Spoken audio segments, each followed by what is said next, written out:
Voilà, c'est bon.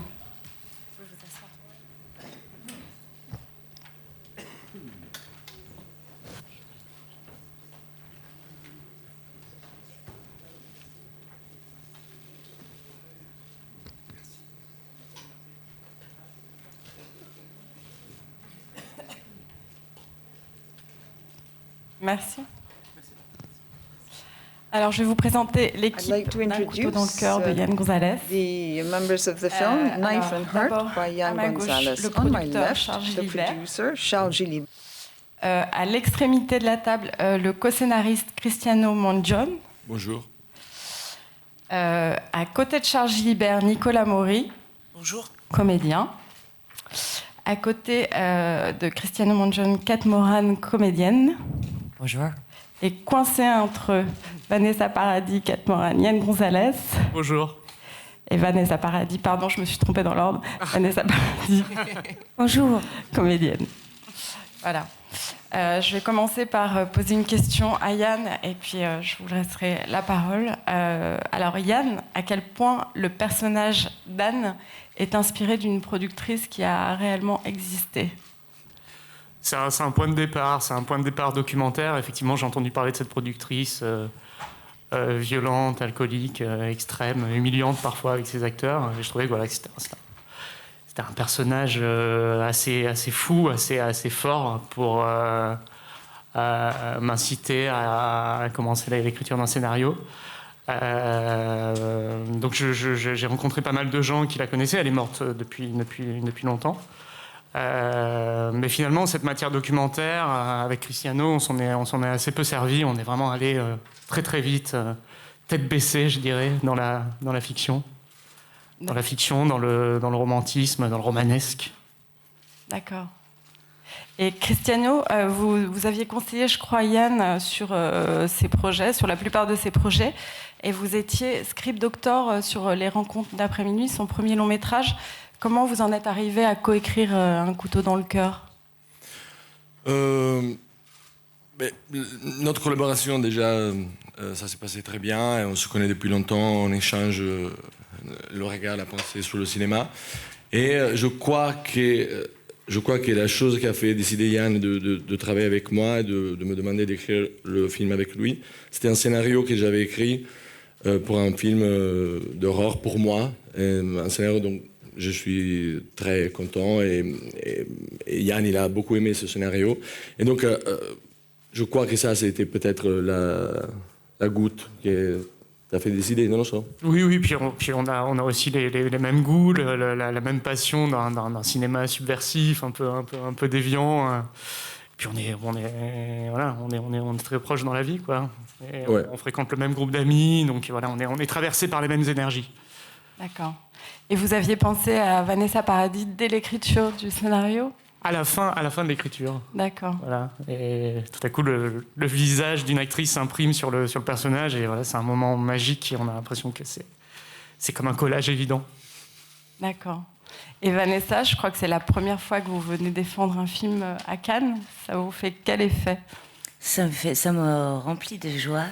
Parce qu'il y a 2 ans, j'étais dans le jury de cette même compétition et ça m'a tellement donné envie de venir défendre un film dont je suis si fière, de monter les marches avec l'équipe, parce que j'ai vu les autres le faire et je trouvais que c'était tellement émouvant et tellement spécial. Et puis, nous voilà, donc je suis très heureuse. D'accord. Et est-ce que ça vous a étonné que Yann Gonzalez vous propose un tel rôle d'une femme de pouvoir comme ça, alcoolique, désespérée, violente? Oui. Oui. Oui, j'étais vraiment consciente de la chance que j'ai eue, qui pense à moi, qui m'offre ce rôle dans ce film, parce que c'est un rôle de rêve. C'est vraiment un rôle de rêve. Quand on fait le métier de comédienne, on a envie de jouer, et de jouer un personnage aussi riche, aussi intense, c'est le sublime cadeau. D'accord. Donc vous avez très très vite accepté. Ah, mais tout de suite, j'ai lu, j'ai dit waouh, génial. Enfin, vraiment quoi, c'était des mots comme ça. Et puis oui, je fais pas souvent de cinéma puisque je fais plus de musique. Et j'ai été très surprise que Yann pense à moi à ce moment. C'était il y a 3-4 ans qu'on a commencé, ou 3 ans, qu'on a commencé à se parler de ce film. Et ça faisait un moment qu'on ne pensait pas beaucoup à moi au cinéma. Alors j'ai été encore plus touchée et j'ai trouvé qu'il était courageux. D'accord. Et en quels termes il vous a présenté le rôle? C'est avec son scénario. D'abord son scénario et après on s'est rencontrés. Et voilà quoi, alors lui il avait envie de me proposer le rôle et moi j'avais déjà tellement envie de travailler avec lui. Et puis oui, avec Kate et Nicolas aussi, on nous demande comment on travaille, comment on a travaillé, mais la première fois qu'on s'est rencontrés, c'était évident qu'on se plaisait et qu'on allait s'entendre et qu'on avait envie de passer un moment ensemble, en travaillant, en rigolant, mais c'était très évident.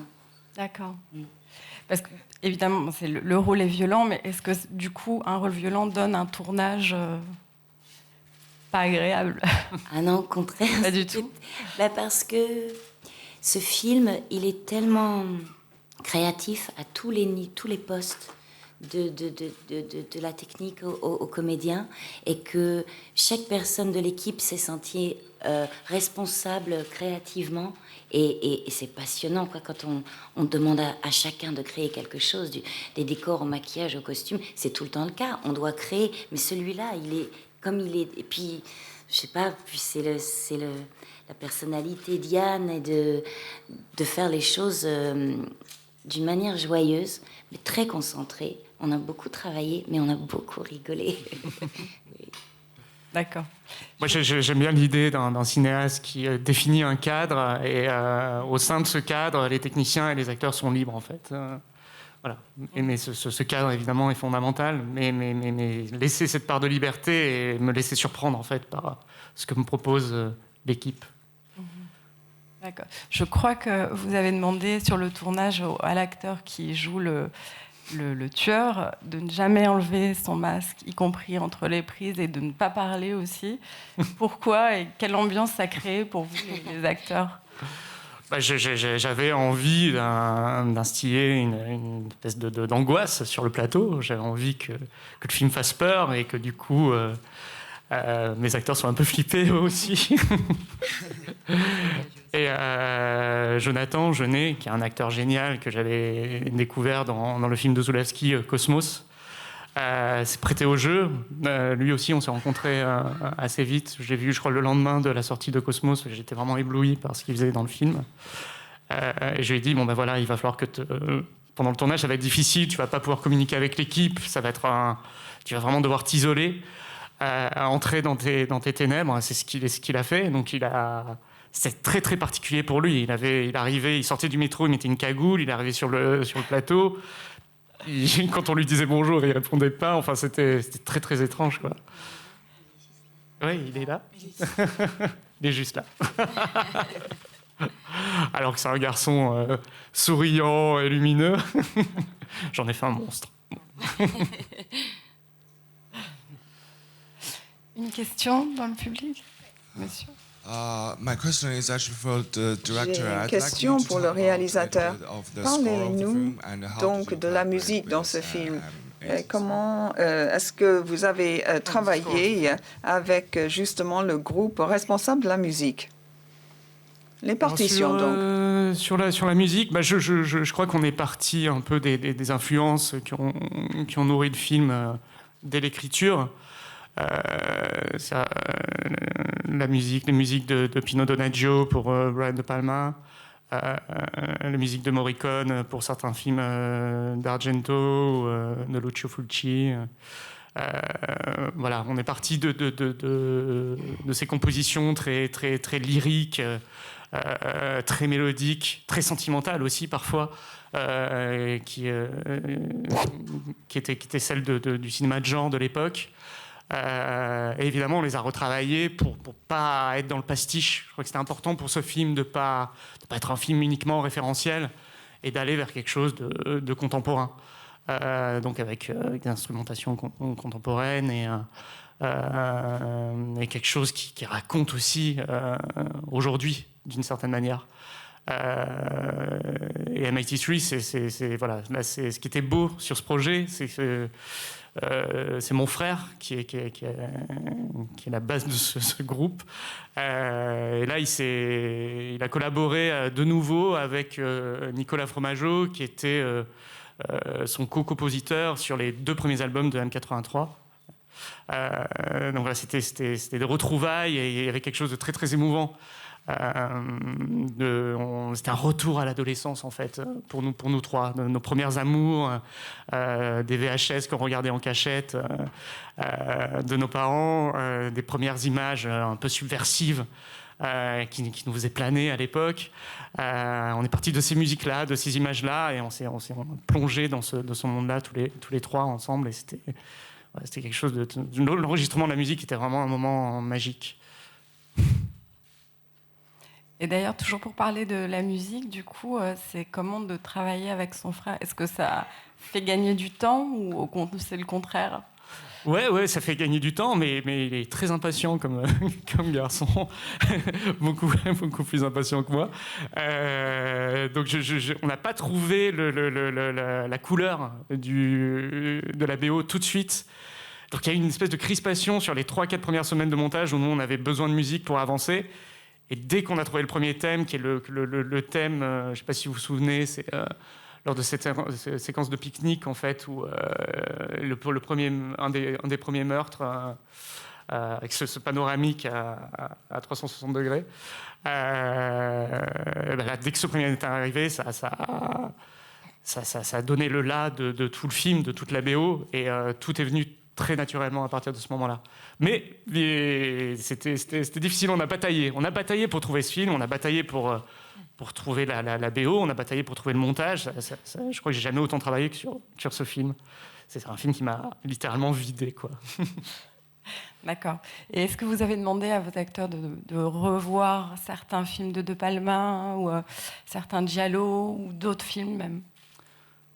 Pas vraiment, j'ai montré quelques films à Vanessa, je crois que j'ai montré Pulsion et Blowout de Palma. Des Gialli, je crois pas, mais corrigez-moi, je me souviens plus, mais il me semble pas.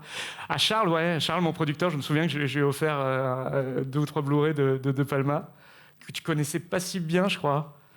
Et, parce que pour moi, c'est vraiment le maître absolu en matière de thriller sentimental, de sentiments, d'amour et de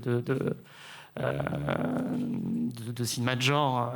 C'est quelqu'un qui me bouleverse et voilà, j'avais envie que tu t'imprègnes de ces images-là aussi pour savoir où on allait, parce que voilà, le scénario était quand même particulier, donc c'était bien de donner une première couleur avec les films de Palma. D'accord, merci. Une question dans le public? Hello, my name is Alejandra Musi from Mexico. Je viens du Mexique. Bonjour. I want to ask you about the co-production because this is a Je voulais vous demander ce qu'il en était avec la coproduction avec la Mexique. C'était comment?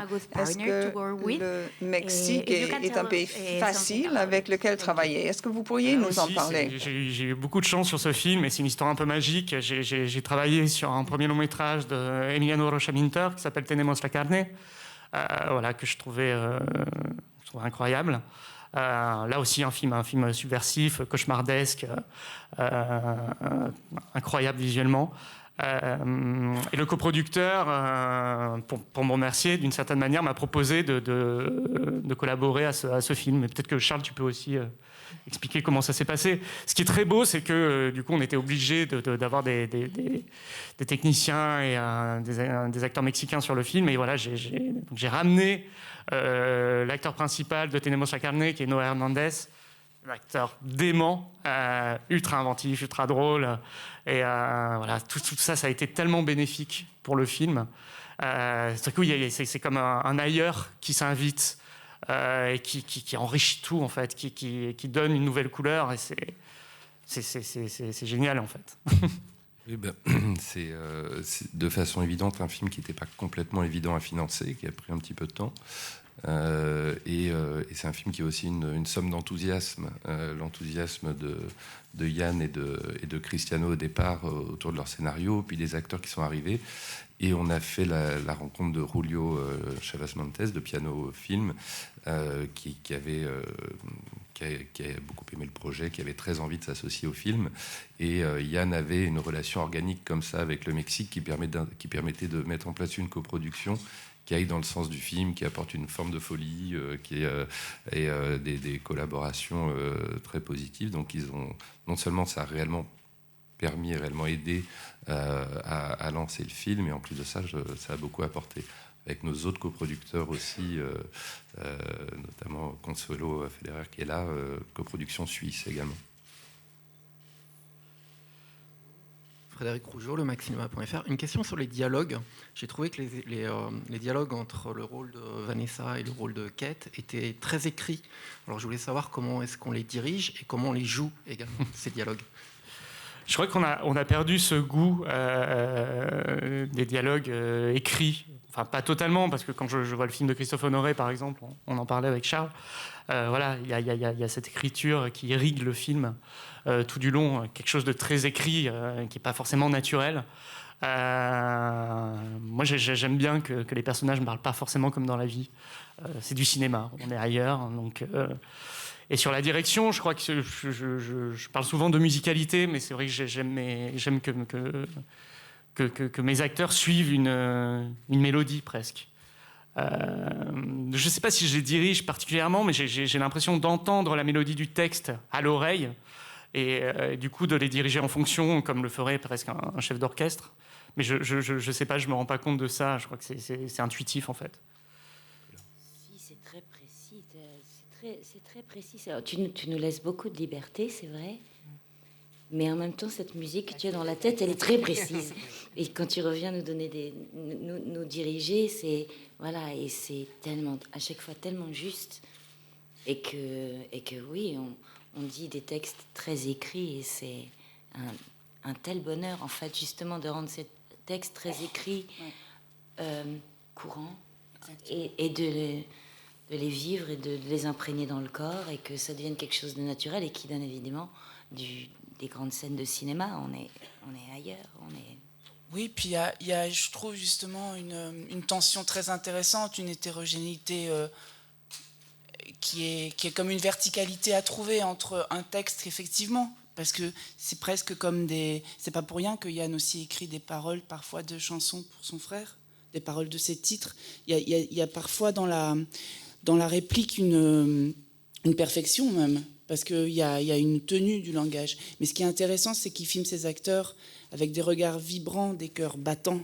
Donc il y a cette contradiction entre rejoindre une réplique pour qu'elle coule, mais parfois même pour qu'elle sonne, et en même temps, avec les yeux humides, larmoyants, avec une demande d'amour très fort. Moi, ce qui me touche beaucoup dans le film, c'est de voir non seulement dans la relation de Loïs et Archibald et Anne, de voir à la fois cette chose au téléphone, je ne sais pas si c'est à ça que vous faites référence, ces dialogues au téléphone, mais à la fois, quand on se sépare ou quand on est en deuil d'amour, on exprime anormalement les choses, on les met devant soi pour créer une zone entre la personne, pour dire c'est vraiment ça que tu veux quitter. Et je trouve qu'au contraire, il y a une vraie réalité, peut-être certes poétique, mais elle n'est pas moins intéressante que la réalité sociale, et pas moins réelle, surtout. Et il y a une réalité poétique là-dedans, dans cette demande d'amour qu'il y a entre elles, je trouve. Très beau. Oui. C'est très, très beau. Vanessa, comment vous avez travaillé le côté fétichiste vraiment de votre personnage? Je pense à la coiffure, au maquillage, au costume évidemment, avec ces fameuses bottes rouges qui sont un fil rouge. Yann était aussi très directif, très précis. On a essayé pas mal de choses. Déjà, on est en 1979, donc déjà on s'amuse beaucoup avec les vêtements. Et puis on a cherché les silhouettes. C'est vrai que les bottes rouges sont arrivées tout de suite, et que ces bottes rouges et cet impervers bouteille font le personnage, les cheveux blond platine, la perruque. On a travaillé avec Pauline, qui est notre costumière. Christophe Danchot, qui a travaillé au look, au maquillage et la perruque. Et puis, alors, on a pris des références. On a regardé Blondie, on a regardé. Bon, dès qu'on a trouvé Blondie, on était assez contents. Je pense qu'on s'est arrêté très vite, en fait. Et puis après, on l'a fait. On a cherché la nôtre, notre Blondie. Ouais. D'accord. Yann, est-ce que vous pouvez un peu parler du travail sur la lumière avec votre chef-op, de ces néons? Oui, bah, tout le travail de reconstitution s'est fait essentiellement par le prisme de la lumière. J'ai regardé beaucoup de films français des années 70 et je suis retombé amoureux de ces lumières urbaines entre le vert et le bleu la nuit, qui sont très très différentes de celles qu'on voit dans les films d'aujourd'hui. Et je crois que s'il y a du fétichisme dans le film, c'est celui-ci, c'est celui de cette lumière-là, qui pour moi évoque à la fois le passé, mais surtout le cinéma de cette époque-là. Donc pour moi, c'est une reconstitution vraiment par le biais du cinéma, par le biais des films français que j'aime et qui me replonge dans cette époque. Vous pouvez en citer quelques-uns ?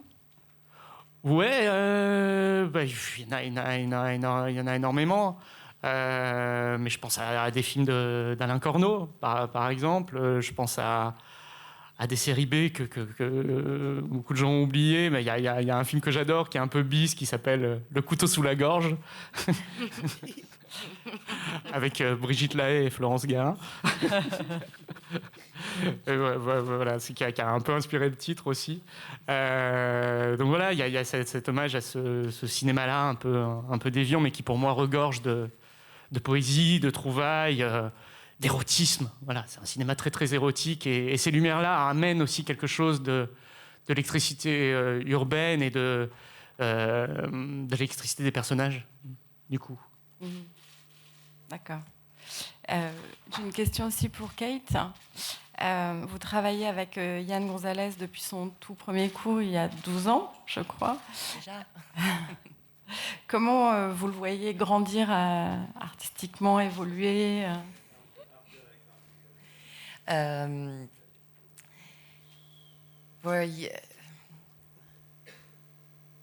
j'ai vu évaluer Yann? Yann, il a un univers qui est tellement particulier à lui. C'est ça qui fait partie de... Bon, j'ose dire le mot génie, mais il y a quelque chose qui est que à lui, même si c'est quelqu'un qui aime tellement le cinéma et qui a une intelligence de parler de l'histoire et des références et tout ça, mais en même temps, il y a quelque chose qui est que à lui. Et qu'il incarne tellement, et ça c'était quelque chose, je pense qu'il avait peut-être depuis sa naissance, et qu'en fait on voit mais que nous on avait vu évaluer avec chaque étape, avec chaque court-métrage qu'on avait fait, qui nous avait amené, et après qu'il avait fait 100 mois, parce qu'il avait fait 6 juste avant de tourner Les Rencontres d'après minuit. Et j'avais l'impression de voir dans cette première long-métrage toute une histoire de ces 6 courts-métrages, et que cet objet accompli avait après amené son espoir et son esprit ailleurs, et qui nous amène jusqu'à maintenant, à Un couteau dans le cœur tous ensemble. Et c'est aussi quelqu'un qui est très, très, très généreux. Et il ne fait pas ses films toute seule, jamais. Il ne fait pas à une seule personne sur un plateau penser qu'ils sont moins importants qu'un autre. Alors, on a cet univers-là aussi grâce au fait que le décor, les costumes, la lumière, les personnages, de pellicule, tout est si important et si précieux, et c'est vraiment si rare sur un plateau déjà, et incroyable, et de trouver cette magie est quelque chose que lui, il amène, et qu'il amène de plus en plus, avec de plus en plus de force qu'il a autant de réalisateurs. Nicolas, peut-être aussi, vous voulez répondre? Vous, depuis moins longtemps avec Yann, mais... Yann, c'est un cinéaste qui aime les autres cinéastes. Ça, je trouve que c'est important de le dire. Et qui, en fait, trouve aussi sa combustion dans cette chimie particulière qu'il a d'avoir gardé son regard, ça peut paraître bateau comme phrase, mais regard d'enfant spectateur sur le monde. Et je suis souvent assez bouleversée de l'entendre parler des films des autres, de toujours y trouver une matière, une chimie particulière, et de parler du film, et de parler du film dans l'histoire du cinéaste. Que c'est quelqu'un qui... Aussi, il y a un film, excusez-moi, je ne réponds pas, mais il y a un film que tu m'as montré de Marie... J'ai oublié d'en parler, ouais. Ouais, qui est un film important, je trouve, des années 80, excusez-moi, de Marie-Claude Treilloux, qui s'appelle Simone Barbès ou La Vertu. Simone Barbès ou La Vertu, qui est un film très très beau, que je vous conseille de voir, qui est un film sur une ouvreuse de porno, et c'est la nuit d'une ouvreuse de porno. C'est un film des années 80, 1983. Oui, mais je crois que c'est 79, 80, c'est vraiment l'époque de notre film. Et ce qui est très beau dans ce film, c'est que, dans le film de Yann là, c'est qu'il y a ces couches différentes. Par exemple, moi je l'ai vu la deuxième fois hier soir, et le film est plus fort que moi. C'est parce il m'enseigne quelque chose, il y a quelque chose dans cet amour du cinéma, dans l'ADN de Yann. C'est pas de la référence qui serait collée ou qui serait rendue scolairement. C'est quelque chose, ça me fait l'effet que c'est comme s'il avait fait du spiritisme avec ce film, et qui convoquait les choses, les gens, de façon finalement pas si mentale que ça, mais de façon très un peu asiatique, des autres cinémas, un état gazeux et surtout un état d'amour, d'aimer les films des autres, je trouve. Et ça, je trouve que c'est une chose qui grandit.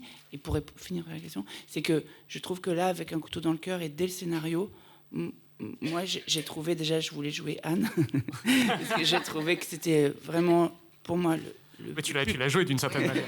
Oui, mais le rôle le plus... Enfin, le rôle de femme que j'avais lu le plus frappant, le plus fort, le plus délicat et le moins chichiteux qui soit possible de faire aujourd'hui. Voilà. Et puis, voilà. Merci.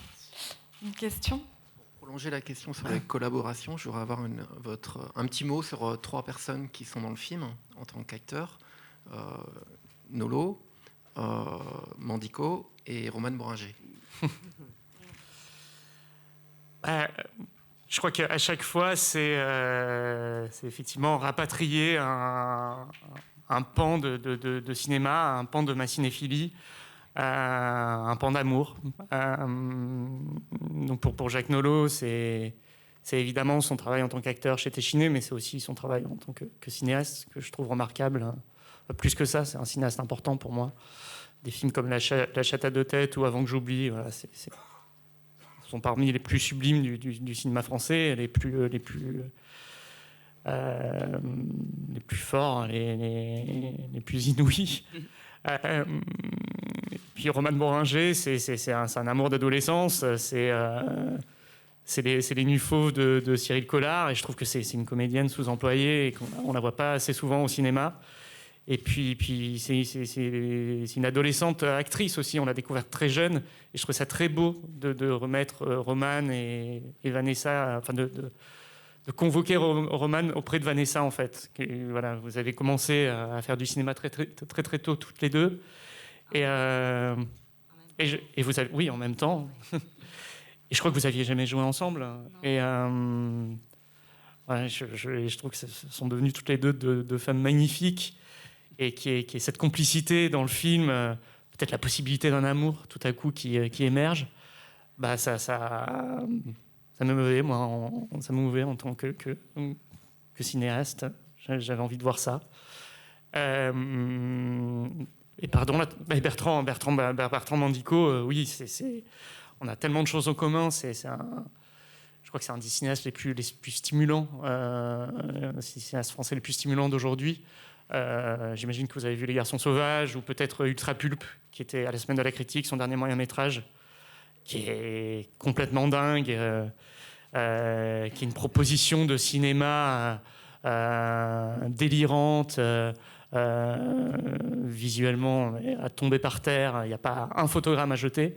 Et voilà, je crois que c'est quelqu'un qui cultive une forme de romantisme aussi, de romantisme un peu contre notre époque, contre le naturalisme, contre la noirceur aussi. Il y a quelque chose qui vibre, il y a quelque chose qui donne envie de vivre encore plus fort, en fait, dans ces films.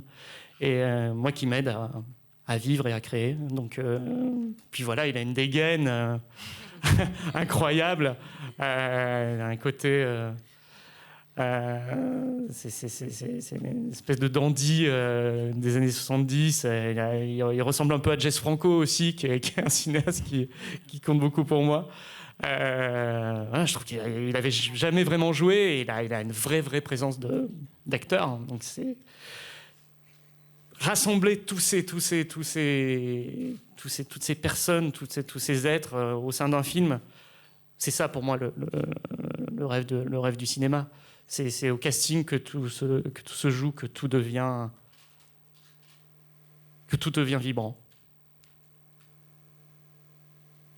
Merci. Yann, je crois que vous parlez de Vanessa en disant qu'elle n'a pas de masque, elle vous rappelle des actrices du muet. Est-ce que vous pouvez expliquer ? Oui, on appelle ça la cinégénie. C'est tout à coup un visage qui, quand il apparaît à l'écran, provoque tout un tas d'émotions parce qu'il est riche, il y a du vécu, il y a quelque chose dans le regard qui traverse l'écran et qui vous foudroie. Et Vanessa a ça très fort. C'est à la fois une icône, mais pas dans le sens icône figée. C'est au contraire une icône qui s'anime en permanence, qui s'anime de l'intérieur et tout se voit et tout fait sens et tout est bouleversant chez elle. Donc, elle m'a fait un cadeau inouï en acceptant ce film. Vous montriez à l'équipe les rushs au fur et à mesure ou pas pour voir? Je crois qu'il est regardé en cachette. Non, on regardait des photos en cachette. On regardait des photogrammes. Oui. C'était déjà très fort. Oui. Mais non, je crois qu'il ne faut rien dévoiler aux acteurs pendant le tournage. En plus, on tourne en pellicule, donc il faut garder ce mystère-là. Il faut laisser les choses s'imprimer en secret, un peu de côté, et puis montrer le film fini. C'est aussi un film sur la matière organique du film. Oui, la matière secrète, la matière organique, la texture de la pellicule, le grain de la pellicule, la sensualité de la pellicule à travers laquelle on imprime ses mots d'amour, à travers laquelle on hurle presque ses affects. Je crois que c'est un chant d'amour et de cinéma mêlé. Ouais. En tout cas, c'est ce que j'avais envie de faire. Vous vous êtes beaucoup amusé à régler les scènes de porno? Oui, on a beaucoup ri. Je crois que la première fois que Nicolas a débarqué sur le plateau en Anne d'Amboise, qui est la version transgenre de Anne Parez, notre héroïne, tout le plateau a été pris d'un fou rire irrésistible. Puis moi, j'ai un rire un peu bruyant. Donc voilà, je crois que ça a contaminé un peu tout le plateau. C'était votre première scène en plus, je crois, Nicolas. Oui, c'était ma première scène directe. Et il fallait que je jouisse de façon très visible. Et c'était quoi les mots d'ordre, la direction? Je sais pas où j'allais. En fait, je me souviens très bien parce que c'était une scène d'interrogatoire qui existe vraiment, que Anne vit vraiment dans le film. Et j'ai eu une panique interne que je ne t'ai pas montrée. Je ne vous ai pas montrée. C'est que je me suis dit, est-ce qu'il faut être réaliste? Est-ce qu'il faut que je joue à jouer? Et là, je me suis arrêtée très vite. Je me suis dit, fais-le. Arrête, fais. Voilà. D'accord. Merci beaucoup. Peut-être non, pas de questions. Bon, c'est bon. Je vous remercie beaucoup. Il y a une question là-bas. Une question. Hi. Jan, which kind of reaction do you get from the gay community in quelle est la réaction de la communauté gay? Et qu'en est-il des références au sida? Pendant cette période, le sida faisait rage. La volonté de montrer un hédonisme, un jouir ensemble qui a disparu avec les années sida. Et je crois que cet hédonisme est en train de renaître. Moi, je le vois sur la génération des 20-25 ans aujourd'hui. Donc voilà, il y a cet espoir d'un hédonisme qui est en train de renaître et voilà, sur les décombres du monde. Donc voilà, encore une fois, c'est pas un film qui est seulement ancré dans cette époque, mais je crois qu'il raconte vraiment quelque chose que je sens autour de moi, chez les gens un peu plus jeunes que je côtoie, et qui m'ont énormément appris et inspiré pour ce film. Une question encore, monsieur? Bonjour, juste une question pour Vanessa, savoir si ce film lui a donné envie de consacrer peut-être un peu moins de temps à la musique, un peu plus au cinéma. Je ne sais pas, quel est l'ordre des priorités aujourd'hui après ce film?